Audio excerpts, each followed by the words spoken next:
Saudara Anda menyaksikan Kompas Bisnis bersama saya Putri Oktaviani. Sesuai siklus historikal pertumbuhan ekonomi kuartal 3 selalu melambat dibanding kuartal sebelumnya. Badan Pusat Statistik kemarin 5 November mengumumkan pertumbuhan ekonomi kuartal 3 saudara melambat ke 5,04%. Konsumsi pemerintah naik tetapi konsumsi rumah tangga yang berhubungan dengan daya beli melambat. Investasi juga melambat. Dua sektor ini perlu digas untuk menciptakan lapangan pekerjaan agar pertumbuhan ekonomi makin berkualitas. Nah, kita dengarkan saudara penjelasan Badan Pusat Statistik komponen apa saja sebetulnya yang mempengaruhi angka pertumbuhan ekonomi. Berikut ini. Dari sisi domestik, kinerja perekonomian pada triwulan 3 2025 ditopang oleh konsumsi masyarakat yang masih terjaga. Dari kebijakan ekonomi juga turut menopang kinerja perekonomian di triwulan 3 tahun 2025 seperti kebijakan pemerintah dalam pengendalian inflasi, penetapan BI rate bulan September 2025 pada level 4,75% sebagai upaya untuk mendukung pertumbuhan ekonomi serta kebijakan fiskal dalam mendorong efektivitas belanja melalui pelaksanaan berbagai program seperti makan bergizi gratis. Oke, kita ke data berikutnya ya. Kita lihat line chart yang ada di layar sini. Kuartal 3 yang ada di blok warna kuning. Nih yang warna kuning. Nah, 3 tahun terakhir saudara trennya tuh selalu melambat di kuartal ketiga. Tapi khusus tahun ini bisa diapresiasi nih kuartal 3 yang rasanya tidak ada apa-apa, ekonomi bisa tumbuh di 5%. Kita lihat ya pertumbuhan ekonomi 2023 sampai 2025.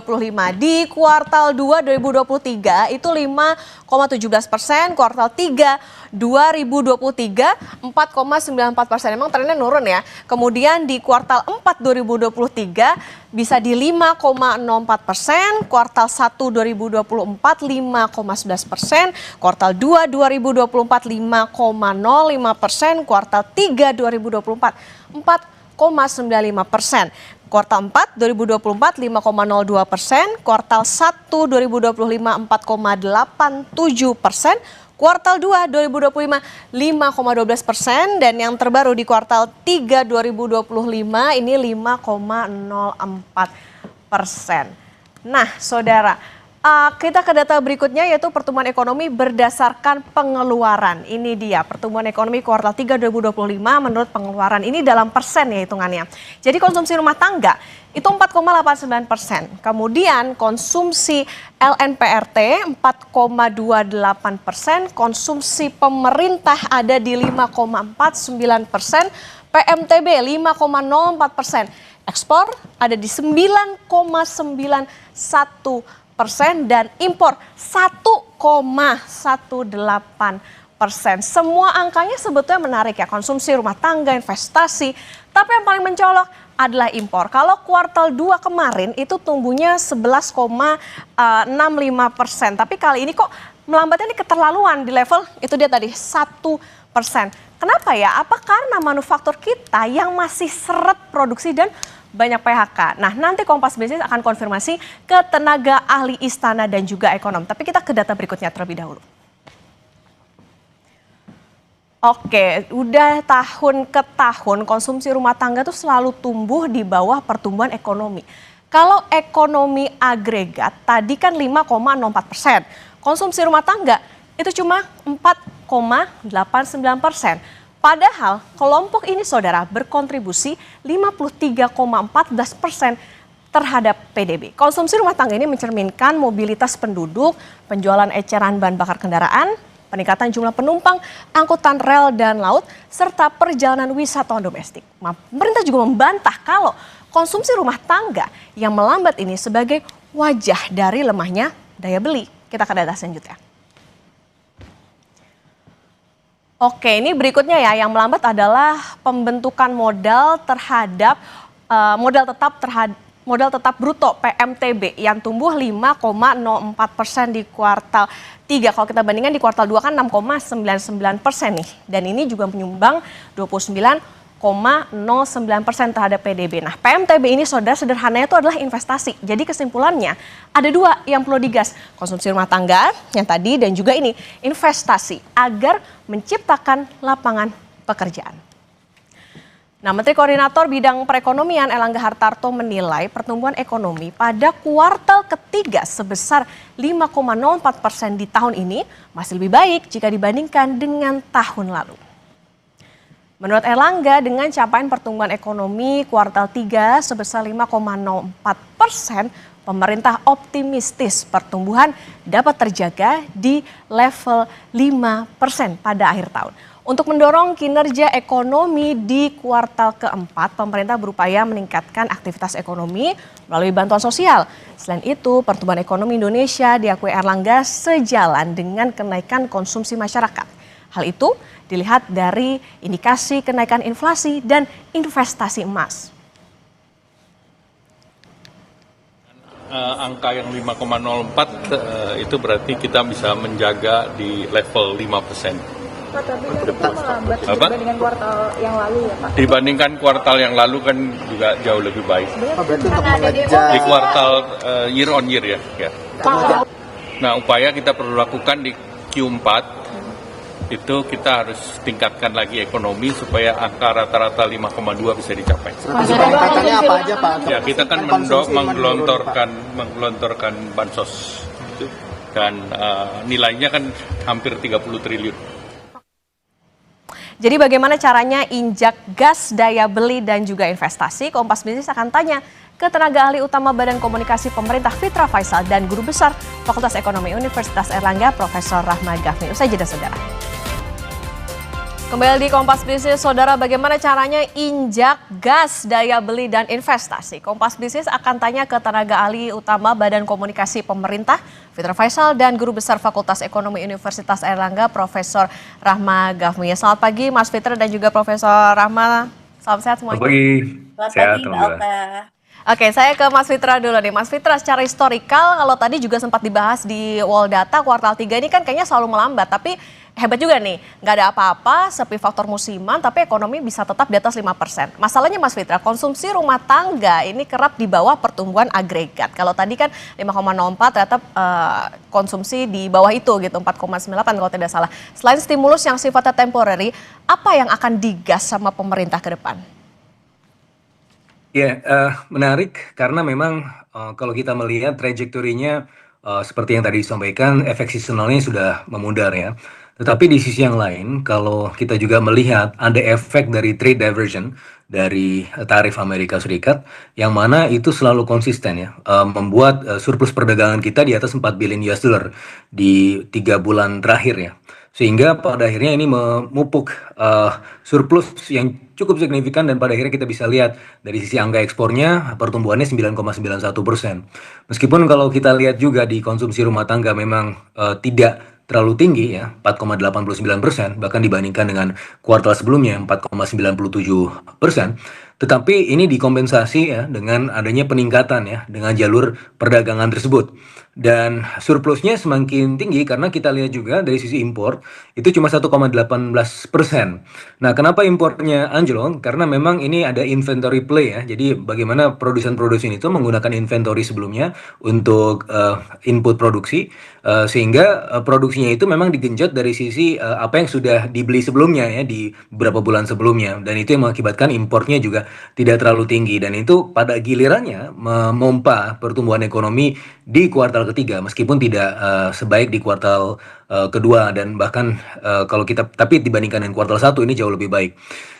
Dan tentunya ini sesuai dengan ekspektasi para ekonom. Kalau kita lihat konsensus ekonom di kuartal ketiga itu 5% memang. Nah, 5,04% ya somewhat inline ya dengan konsensus ekonom tersebut. Nah, kalau kita lihat terutama di angka konsumsi yang pertumbuhan yang 4,89% ini sejalan dengan tren turunnya base money di kuartal ketiga ya, dan itu juga sempat disampaikan Pak Purbaya beberapa kali.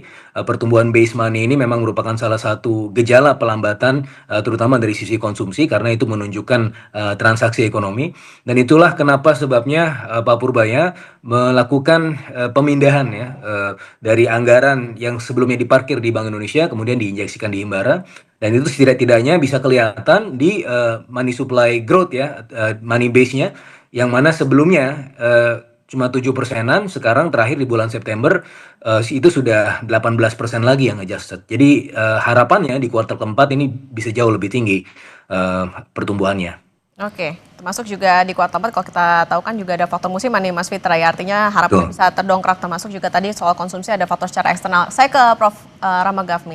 Prof, ekonomi kan melambat tapi sukses nih di atas 5%. Tapi Pak Erlangga nolak kalau daya belinya dibilang melemah. Analisis Anda, benarkah daya beli masyarakat kita sudah sebaik klaim pemerintah atau cuma cantik di atas kertas saja? Sebenarnya gini Mbak, kalau saya lihat ya saya tidak menutup mata gitu ya hasil yang dicapai bahwa memang sesuai dengan prediksi pada para ekonom 5,05% dan ternyata pada level 5,04% gitu. Tapi kita kan harus cross check dulu juga dengan output sektor primer, sekunder dan tersier gitu. Yang tentunya kita sekarang kan bisa melihat bahwa peralihan tenaga kerja dari sektor formal ke informal itu kan dalam 5 tahun terakhir ini angkanya memang sangat fantastis gitu ya. Maka itu tentunya ini juga kita harus melihat bahwa tidak hanya melihat dari pertumbuhan ekonomi aja sebenarnya Mbak Okta, kita harus melihat dulu bagaimana kita dari sisi koefisien elastisitas penyerapan kerja terhadap pertumbuhan ekonomi itu. Jadi kita nggak hanya melihat bahwa oh ini sudah bagus hasilnya, bahwa pertumbuhan ekonomi kita tercapai gitu ya. Tapi koefisien elastisitas tenaga kerja itu adalah kan ukuran yang digunakan untuk mengukur seberapa besar sih perubahan jumlah tenaga kerja yang diserap akibat adanya perubahan PDB kita atau pertumbuhan ekonomi kita. Nah, hitung-hitungan saya sebenarnya kemarin ketika BPS itu rilis gitu ya, ternyata kan hanya terjadi koefisiennya itu 0,26. Artinya dari TPT yang terjadi sekarang walaupun dikatakan diklaim menurun pengangguran kita itu, tapi kan TPT-nya masih cukup tinggi 7,4 sekian persen gitu. 7,4 juta sekian orang gitu. Nah, ini kan juga kalau kita hitung dengan koefisien elastisitas penyerapan kerja itu Mbak Okta, itu 0,26 itu hanya kalau itu betul terjadi itu hanya 1,9 juta orang gitu. Artinya kan masih rendah dan wajar kalau impor itu kita menurun. Karena kan kelas menengah sekarang ini kan sedang terhimpit. Jadi mungkin Mas Fitra tadi saya setuju dengan menurunnya impor itu karena masih para pelaku usaha masih menggunakan komponen-komponen yang sebelumnya gitu ya.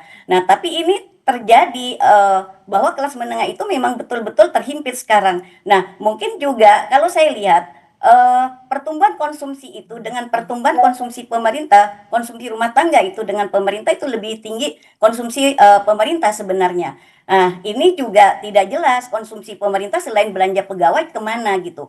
Nah, ini yang juga harus diperjelas juga nanti data-data itu secara spesifik sehingga kita juga mengakui bahwa jangan sampai nanti mohon maaf ini hanya di atas kertas saja tapi kenyataannya memang paradoks sekali gitu. Kalau kita melihat bahwa pertumbuhan ekonomi berhasil, tapi BI rate diturunkan. Kenapa diturunkan? Karena memang tidak gerak sektor realnya.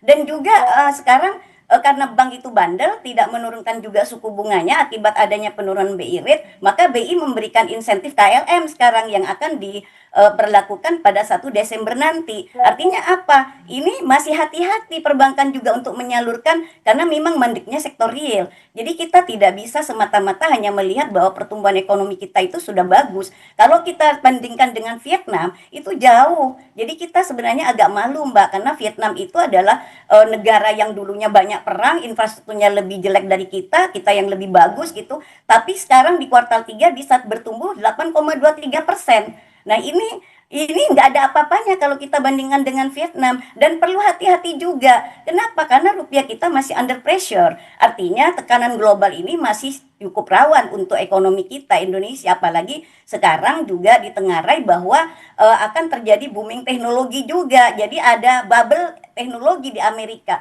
Ini juga perlu kita persiapkan ke depan ini, jangan sampai dampak itu akan membahayakan pada ekonomi kita. Selain itu juga kita melihat bahwa hal-hal yang demikian ini paling tidak jelas bahwa pemerintah ini ke depan, karena saya kemarin berbincang-bincang dengan teman-teman BBCS bahwa tidak ada penyerapan tenaga kerja baru yang dilakukan pemerintah. Ini yang kondisinya memang real, Mbak Okta, seperti itu. Oke, Prof. Rahma, kami tangkap. Artinya memang secara kondisi realnya justru kalau tercermin dari bagaimana tingkat serapan tenaga kerja ini masih rendah. Mas Fitra, investasi yang tercermin di angka PMTB ini jauh melambat, impor juga jeblok. Apakah ini bisa dikonfirmasi bahwa manufaktur kita sepi permintaan seiring tadi kalau dikatakan serapan tenaga kerjanya rendah, PHK juga bertambah, meskipun anomali juga nih kayaknya indeks manufaktur kita di atas 50 artinya kontraksi.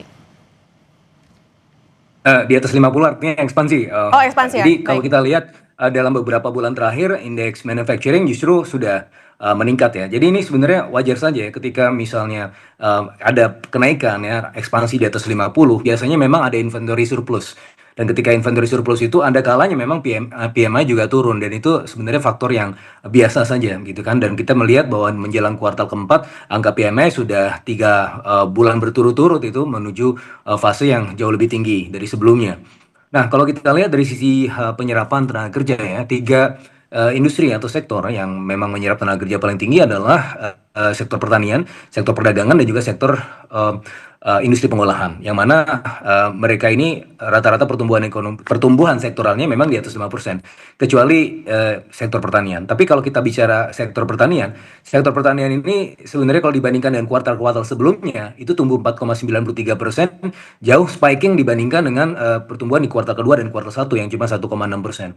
Kenapa? Karena ada aktivitas permintaan yang tinggi ya di sektor pertanian, di-drive salah satunya oleh MBG, sehingga ini menjadi demand pull production. Dan pada akhirnya kita bisa melihat bahwa kinerja sektornya itu cukup tinggi dan menyerap tenaga kerja yang juga cukup baik. Nah, kalau kita bicara mengenai inklusif ya, pertumbuhan ekonomi di sektor pertanian ya biasanya inklusif, karena memang dia sangat terkait ya dengan proses pengentasan kemiskinan dan pengurangan angka pengangguran yang paling banyak memang di desa, dalam konteks ini penyerapan tenaga kerja di sektor pertanian. Nah, kalau kita lihat juga memang betul bahwa middle class kita dalam tekanan dalam 5 tahun terakhir. Kita melihat 2019 itu jumlah middle class 57,9 juta, sekarang tinggal 47,3 juta, anjlok 9,5 juta orang. Nah, itulah yang kemudian dilihat pemerintah perlu diantisipasi dengan fokus kepada terutama industri pengolahan. Dan kalau kita bicara industri pengolahan, ini sudah 2 kuartal ya berturut-turut itu tumbuh di atas 5%. Bahkan kalau kita melihat adjusted versionnya di kuartal 1 itu juga di atas 5% ya. Jadi terakhir meskipun kalau kita bandingkan dengan kinerja di kuartal kedua yang 5,68%, tetap saja di industri pengolahan di kuartal ketiga 5,54%. Ini sejalan dengan fokus kita kepada industrialisasi. Nah, tapi industrialisasi saya tidak cukup tentunya ya. Bagaimana kita juga melihat bagaimana industrialisasi ini adalah industrialisasi yang inklusif ya, memiliki absorptive capacity. Dan dalam hal ini yang kita lihat bahwa investasi di human capital dan penyerapan tenaga kerja yang lebih signifikan ini menjadi fokus perhatian ke depan. Nah, pemerintah dalam hal ini mencoba untuk melakukan 3 pilar sekaligus ya, merujuk pada apa yang pernah dilakukan oleh Abenomics, three arrows. Yang pertama adalah monetary easing, dan yang kedua adalah fiscal stimulus, dan yang terakhir adalah structural reform. Nah, ini yang dilakukan kalau kita lihat bagaimana kemarin ada injeksi 200 triliun rupiah ke Himbara. Di sisi yang lain ada peningkatan aktivitas di sektor real dengan cara stimulasi ya, dengan stimulus fiskal 16,3 triliun di kuartal ketiga, yang kita harapkan dampaknya itu akan terasa di kuartal keempat. Fokusnya kepada industri pariwisata dan ekonomi kreatif, karena sebagai presiden di kuartal kedua kita melihat bagaimana pertumbuhan di sektor jasa lainnya 11,3%, dan juga pertumbuhan di sektor jasa perusahaan yang juga di atas 9%. itu merupakan buah dari intervensi yang sebenarnya tidak terlalu banyak ya. Kalau kita lihat dari kuartal kedua misalnya ya, ada 24,4 triliun stimulus fiskal, itu 10,7 triliun untuk bantuan subsidi upah, 11,9 triliun rupiah untuk bansos, tetapi yang menarik adalah 900 miliar untuk transportasi, dan ternyata yang kecil ini memiliki dampak pengganda yang cukup signifikan, memiliki linkages yang cukup baik dengan sektor ekonomi kreatif. Nah, makanya sebagai presiden ini kemudian di carry over di kuartal ketiga dengan 16,3 triliun rupiah ini juga fokus kepada sektor ekonomi kreatif. Nah, memang belum sangat terasa ya. Kita harapkan memang ada efek lag-nya di kuartal keempat itu akan kelihatan. Tetapi setidak-tidaknya kalau kita lihat di sektor jasa lainnya yang masih tumbuh 9,9% dan juga sektor jasa perusahaan yang tumbuh 9,9% juga. Ini dan kalau kita lihat juga di sektor akomodasi makanan dan minuman yang juga tumbuhnya juga signifikan, ditambah Infocom yang juga tumbuh di atas 9%. Ini menjadi semacam enabler wadah pertumbuhan ekonomi kita di kuartal keempat. Apalagi dari injeksi likuiditas yang 200 triliun rupiah itu, hitung-hitungan ad hoc-nya yang saya hitung, itu akan ada tambahan 0,3 sampai 0,4%. Sehingga kalau kita lihat di kuartal keempat, bisa jadi itu di atas 5,3% pertumbuhan ekonominya. Oke. Dan di whole year bisa minimal 5,05 Ya. atau bahkan 5,1%. Oke, tadi dikatakan ya pemerintah memberikan tadi stimulus maupun juga tadi injeksi 200 triliun rupiah. Nah ini Prof. Gahmi, seberapa berdampak ini? Kemudian juga soal realisasi investasi di BKPM kan emang naik. Masalahnya Prof, beberapa tahun lalu kalau bicara data 1 triliun investasi bisa menyerap 2.500 tenaga kerja. Sedangkan sekarang mentoknya di 1.200-an. Pemerintah harusnya bisa sadar nih kalau padat karya gesernya ke padat modal. Apa yang harus dilakukan pemerintah agar demografi ini nggak jadi petaka buat pertumbuhan ekonomi? Ya, ini Mbak Okta, sebenarnya fokus pemerintah sekarang bagaimana mengundang foreign direct investment dengan cara memberikan suatu kemudahan-kemudahan termasuk dari insentif fiskalnya yang jelas, juga perlu perizinan-perizinan yang diberikan suatu kemudahan, dan juga property rights-nya jelas, kepastian hukumnya jelas, SDM-nya yang punya suatu skill, karena kita tahu sekarang Mbak bahwa angkatan kerja kita rata-rata itu masih berpendidikan rendah, jadi low skill, low labor atau unskilled labor gitu. Kita masih mempunyai sekitar kurang lebih 55% angkatan kerja di Indonesia hanya berpendidikan SD dan SMP. Nah, kalau itu tidak digenjot, maka kita itu tetap berjalan di tempat. Jadi tidak bisa kita hanya berbicara pertumbuhan ekonomi saja kalau kita tidak bisa mengupgrade dari indikator-indikator yang lain. Nah, ini juga termasuk bonus demografi yang menjadi masalah. Karena kalau saya lihat bonus demografi yang dengan 69% penduduk usia produktif itu nanti ke depan kalau ini tidak hati-hati maka ini akan menjadi booming ya, time boomnya itu akan datang gitu. Kapan itu tiba waktunya gitu? Karena memang ini secara nyata lihat dari 69% usia produktif itu sekarang tidak ada suatu kelonggaran untuk memperoleh suatu lapangan kerja yang formal. Memang ada Mbak sekarang lapangan kerja formal, tapi itu kan hanya temporary. Sifatnya itu adalah kontrak atau hanya sistem magang. Nah seperti sarjana-sarjana itu yang diberikan kesempatan 1 tahun magang, itu kan sebenarnya tidak menyelesaikan masalah gitu ya. Sementara sarjana sekarang udah banyak yang nganggur gitu. Nah intinya ke depan bagaimana pemerintah ini bisa untuk membangun pertumbuhan ekonomi itu sesuai dengan harapan Mbak Okta tadi menyampaikan. Jadi dari koefisien elastisitas penyerapan kerja itu harusnya kalau kita ingin menyerap tenaga kerja 400.000 per 1% dari PDB kita, maka kita paling tidak mempunyai pertumbuhan ekonomi 8-10%. Nah itu tapi kan berat untuk kita kejar ke sana gitu ya.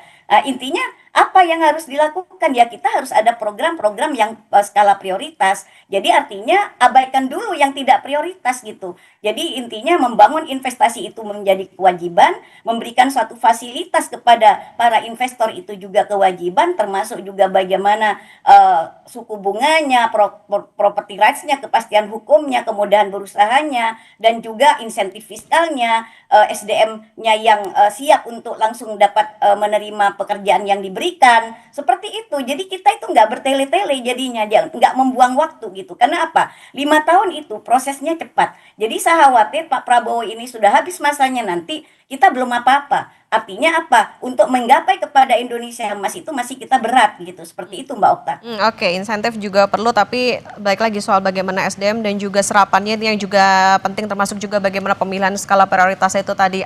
Prof. Rahma dan juga Mas Fitra, nanti kita lanjutkan kembali. Nah saudara, kami akan kembali usai jeda. Rupiah jatuh ke 16.700. Apakah ada faktor distress alias ketidakpercayaan investor terhadap angka yang dirilis BPS? Kami lanjutkan usai jeda. Kembali di Kompas Bisnis Saudara, dan kita akan melanjutkan perbincangan bersama dengan tenaga ahli utama Badan Komunikasi Pemerintah Fitra Faisal dan Guru Besar Fakultas Ekonomi Universitas Airlangga Profesor Rahma Gafmi. Mas Fitra, Prof. Rahma, kita lanjutkan kembali. Kalau tadi sempat disinggung soal bagaimana tenaga kerja kemudian juga upaya supaya investor nih banyak membuka ekspansi investasi sehingga bisa tadi ada hubungannya dengan serapan tenaga kerja. Tapi kita kalau bicara, saya ke Prof. Rahma. Prof, pertumbuhan ekonomi diklaim kan baik tadi. Tapi kenyataannya kalau kita bicara soal rupiah malah jatuh ke 16.700-an. Apakah ada sentimen tentang distrustnya investor pada angka pertumbuhan ekonomi yang dirilis BPS ini? Ya, gini Mbak Okta, exchange rate ini kan memang jadi suatu acuan para investor gitu ya. Tapi kita jangan lupa bahwa sebenarnya salah satu yang mempengaruhi pada US dollar itu ini kita kan kemarin kan kita lihat ya saham-saham mulai dari Dow Jones, Nasdaq dan sebagainya itu pada merah semua. Dan itu kan kita melihat bahwa ada suatu apa namanya kembali nanti ada tanda-tanda ada krisis keuangan kembali yang mengancam Amerika Serikat akibat tadi gelombang teknologi itu tadi. Ini sebenarnya hanya masalah waktu aja Mbak Okta. Tapi ini juga menjadi apa istilahnya peringatan juga bagi Indonesia gitu ya. Artinya kita jangan sampai terpuruk kepada dolar yang lebih tajam lagi. Nanti BI itu jangan menurunkan suku bunga lagi. Jadi karena ini salah satunya juga pengaruh tekanan US dollar itu karena penurunan suku bunga BI rate itu. Karena ini juga akan membawa kepada rupiah menjadi lebih tertekan lagi. Nah ini intinya nanti supaya kita itu tetap menjaga stabilitas ekonomi dan juga bagaimana stabilitas nilai tukar juga tetap terjaga. Satu adalah memberikan suatu kepercayaan kepada investor. Jadi membangun kepercayaan pada investor bahwa apa yang akan disiapkan oleh pemerintah itu betul-betul nyata nanti ketika ada investor masuk ke Indonesia, karena itu merupakan indikator acuan indikator investor adalah exchange rate. Seperti itu Mbak Okta. Oke, artinya gini, tadi soal bagaimana membangun kepercayaan investor, tapi juga kalau kita bicara soal bagaimana nilai tukar, ini kan ada faktor eksternal. Nah, Mas Fitra, tanggapan Anda termasuk juga bagaimana tadi kalau rupiah terpuruk, tapi ISG ini pecah rekor? Tidak masalah ya. Jadi kita melihat begini Mbak, ini suatu hal yang sangat normal. Jadi kalau kita lihat pertumbuhan base money di bulan Agustus itu sekitar 7% dan sekarang di bulan September menuju Oktober sudah 18%, itu sudah hampir pasti akan membuat rupiah itu lebih lemah. Tetapi kita ingat bahwa memang ada faktor antara ya. Jadi itu adalah hal yang bisa kita lihat di jangka pendek. Tetapi ketika basis produktifnya itu bisa meningkat, itu rupiah akan kembali lagi stabil. Nah, dalam hal ini, apa sih yang diharapkan dengan adanya peningkatan base money? Yaitu aktivitas ekonomi muncul. Dan itulah yang kemudian kita bisa lihat di kuartal keempat. Karena dari sisi analisa dampak ekonominya, itu bisa meningkatkan growth factor 0,3 sampai 0,4%. Nah, ketika misalnya pertumbuhan ekonomi kita di kuartal 4 sesuai dengan target atau trajektori tadi 5,4%, maka ini juga bisa meningkatkan atau berpotensi untuk membuat rupiah lebih baik lagi dari sisi pertama, dari sisi ekspektasi, yang berarti ada growth factor yang lebih baik di 2026 dan itu akan mengundang investor masuk. Dan yang kedua adalah dari sisi peningkatan kapasitas produktif. Nah, apa yang kita bisa lihat dari peningkatan kapasitas produktif? Kita bisa lihat bagaimana PMTB itu pertumbuhannya selalu di atas 5% dalam 2 kuartal berturut-turut, sehingga itu sesuai dengan trajektorinya. Tetapi ya tentunya ya PMTB atau investasi ya, industrialisasi bahkan ya, ini adalah satu hal. Tentunya kita juga harus membuatnya lebih inklusif. Dan sehingga apa yang pemerintah lakukan adalah membuat aspek intertemporal. Investasi intertemporal itu di mana sih? Dari sisi MBG, memperkuat nutrisi ya anak-anak, sehingga pada akhirnya bisa kita harapkan human capitalnya itu bisa meningkat ya sama antara 5 sampai 10 tahun ke depan, dan yieldnya itu di kemungkinan tahun 15. Nah, Tadi Prof. Lama saya dengar juga menyampaikan bahwa ini yang penting mereka itu kompatibel. Nah, ini adalah cara pemerintah untuk membuat itu kompatibel. Tapi itu di jangka menengah panjang. Bagaimana seri-seri di jangka pendek intervensinya? John Maynard Keynes pernah bicara bahwa in the long run we are all dead. Tetapi pada akhirnya di bukunya yang sama dia juga menunjukkan bahwa jangka panjang itu ditentukan oleh seri intervensi di jangka pendek. Apa yang dilakukan di jangka pendek? Yaitu fokus kepada pembenahan stimulus, memberikan stimulus yang juga pada akhirnya akan memberikan efek matching ya, antara ketersediaan tenaga kerja dengan kompatibilitas di sisi industri. Nah, stimulus-stimulus ini sifatnya ad hoc, sifatnya intervensi di jangka pendek ya, bisa kita bilang bahwa ini adalah aspek intervensionis pemerintah yang hanya akan terjadi di jangka pendek, akan memudar antar waktu. Tetapi di sisi yang lain pemerintah juga melakukan investasi dari sisi kapasitas produktifnya, dari sisi industri dan human capitalnya. Ada sekolah rakyat, sekolah Garuda ya. Tadi kita juga sempat mendengar bagaimana ada incompatibility dari anak-anak yang tidak kemudian bisa masuk kerja. Kenapa? Ya karena scale-nya harus kemudian dibuat fondasinya dari awal. Nah, sekolah rakyat, sekolah Garuda itu adalah untuk menjawab tantangan-tantangan di jangka panjang tersebut, Mbak. Oke, ada optimisme di tahun depan. Prof. Gahmi, kemana arah pertumbuhan ekonomi kalau kita bicara soal tahun ini full year? Dilihat dari penyerapan belanja pemerintah yang tentunya masih perlu didorong nih, dan rupiah yang masih bertahan lemah sampai dengan saat ini. Sebenarnya gini Mbak Okta, kita yang sekarang bermasalah itu bukan di moneternya ya, Oke. di fiskalnya. Jadi kemarin The Fed kan sudah juga menurunkan suku bunganya, tapi The Fed juga menyampaikan bahwa nanti bulan Desember itu belum tentu dia juga bisa nurunin suku bunga lagi. Nah itu adalah hal yang wajar-wajar saja karena mungkin di sini dampak dari tarif Trump itu terhadap inflasi itu masih butuh waktu kan gitu. Artinya di sini ada kelambatan. Jadi mungkin nanti jangan harap bahwa suku bunga tinggi itu merupakan suatu hal-hal yang sangat baik. Itu mungkin akan segera berlalu gitu. Artinya jangan harap juga suku bunga tinggi itu rezim yang selalu melakukan bahwa itu akan segera berlalu gitu loh Mbak. Jadi artinya apa? Nanti BI itu harus menjaga jangan sampai menurunkan suku bunga BI rate-nya lagi, karena di sini nanti harus menjaga juga tekanan rupiah jangan sampai terlalu dalam. Yang kedua Mbak, kalau kita melihat ini tentunya apa yang disampaikan Mas Fitra itu adalah suatu pernyataan atau statement pemerintah yang selalu digaung-gaungkan. Tapi yang kita butuhkan sekarang itu adalah bukti dan nyata bahwa kebijakan-kebijakannya itu Mbak yang harus ditunggu oleh masyarakat dan juga para calon-calon investor yang mau masuk ke Indonesia. Tapi ini harus banyak keluhan-keluhan dari para pengusaha juga.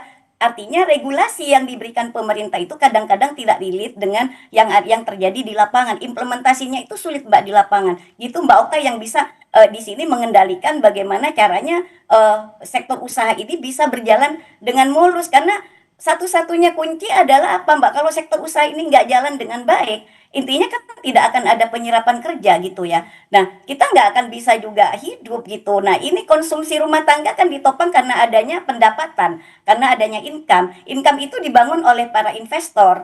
Nah, ini kalau kita tidak bijak dalam hal regulasi juga, jadi artinya jangan memberatkan investor gitu. Ini ke depan juga agak sulit gitu untuk ngejar Vietnam yang bertumbuh yang sangat dahsyat itu Mbak Okta, seperti itu. Oke, artinya jangan cuma ditiup-tiupin angin segar, tapi juga ada gebrakan Ya. dari pemerintah. Mas Fitra, gimana? Apa antisipasi pemerintah kalau tadi kondisinya tentunya kita butuh optimisme di 2026, termasuk juga bagaimana rupiah yang kita harapkan bisa menguat. Karena kita harus ingat nih Mas, pembayaran utang jatuh tempo.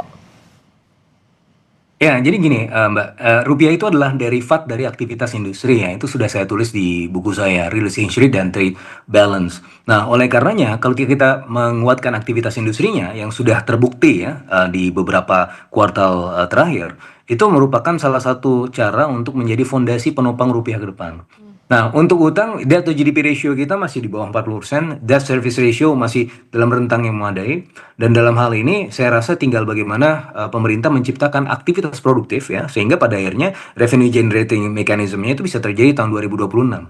Nah, ketika ekonomi tumbuh, maka revenue harusnya juga tumbuh ya. Dan dari sisi itulah kemudian pemerintah melakukan apa yang sempat dilakukan oleh Abenomics ya, ketika AB waktu itu Prime Minister AB di tahun 2011, dan saya menyaksikan di situ karena saya masih ambil PhD saya di Jepang.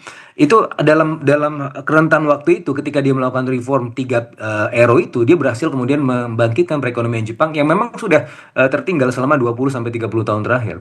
Dan ketika kita melakukan misalnya tadi monetary easing, fiscal policy, dan juga yang salah satu yang paling penting adalah structural reform, ini menjadi bagian atau pilar paling penting untuk kemudian menjadi fondasi pertumbuhan ekonomi kita di beberapa tahun ke depan. Nah, dari sisi trajektorinya, kalau kita bicara konsumsi, itu tidak lagi bisa diandalkan. Yang pemerintah ingin lakukan ke depan adalah supply side growth ya, atau supply side trajectory yang pada akhirnya pasti akan mendrive income dan konsumsi juga. Oleh karenanya penguatan basis industri menjadi sangat penting dan imminent. Dan di sisi yang lain yang seperti tadi saya jelaskan bahwa absorptive capacity-nya juga perlu dikuatkan. Tidak penting ketika industri cuma kuat tetapi tidak mampu kemudian menyerap tenaga kerja, artinya rakyat itu di luar sentra kuasa. Yang akan kita lihat ke depan adalah bagaimana injecting human capital supaya dia bisa compatible, supaya ada absorptive capacity yang memadai dengan aktivitas investasi yang masuk. Dan pada akhirnya kita bisa melihat pertumbuhan ekonomi yang tidak hanya tinggi tetapi juga sustainable dan inklusif gitu Mbak. Iya, tentu rakyat pun juga menantikan Mas Fitra bagaimana apa yang dilakukan oleh pemerintah saat ini punya dampak signifikan, karena yang dibutuhkan nggak cuma insentif secara temporer aja tapi juga keberlanjutan supaya itu tadi angka-angkanya nggak cuma cantik di atas kertas tapi juga punya kondisi real yang juga bisa dirasakan masyarakat, termasuk juga kemudahan cari kerja, investasi, dan juga rupiah juga semakin kuat, semakin gacor. Terima kasih tenaga ahli utama Badan Komunikasi Pemerintah Mas Fitra Faisal dan juga Guru Besar Fakultas Ekonomi Universitas Airlangga Profesor Ahmad Gafni sudah bersama di Kompas Bisnis. Sehat selalu. Terima kasih Mbak.